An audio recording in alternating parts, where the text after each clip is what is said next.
செந்தில் பாலாஜி மேல புகார் இருக்கும்னா அவர் சாதாரணமானவர் அல்ல.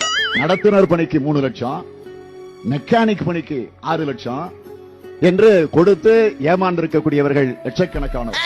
அவர் மக்களால் தேர்ந்தெடுக்கப்பட்ட எம்எல்ஏ. இந்த கரூர் மாவட்டத்தை தன்னுடைய கட்டுப்பாட்டில் வச்சிருக்கிறாரு. கட்டுப்பாடுனா கொள்ளையடிக்கிறதுல, ஊழல் செய்யறதுல, லஞ்சம் வாங்குறதுல, அந்த கட்டுப்பாட்டில் வச்சிருக்கிறாரு. அதுவும் 5 முறை எம்எல்ஏவா இருக்கிறார். 2வது முறையா மினிஸ்டரா இருக்காரு. யார முதலமைச்சராக தேர்ந்தெடுக்கிறான்னு சொல்றப்போ அந்த பட்டியலில் இவர் இருந்தாருங்க. இவர் கெட்ட கேடு செந்தில் பாலாஜி பேர் இருந்துச்சுங்க. இதான் வேடிக்கை. அப்படிப்பட்டவர் ஏதோ தீவிரவாதியை போல அடைச்சு வச்சு விசாரிக்க என்ன அவசியம் இருக்கு? ஆனால் திடீர்னு அமைச்சர் பதவியிலிருந்து எடுத்தாங்க. ஏன் எடுத்தாங்கன்னா அடிச்ச கொள்ளைய முறையா போயஸ் தோட்டத்தில் கொண்டு போய் செலுத்தல, அதனால அந்த பதவியை இப்ப தூக்கி இருக்காங்க.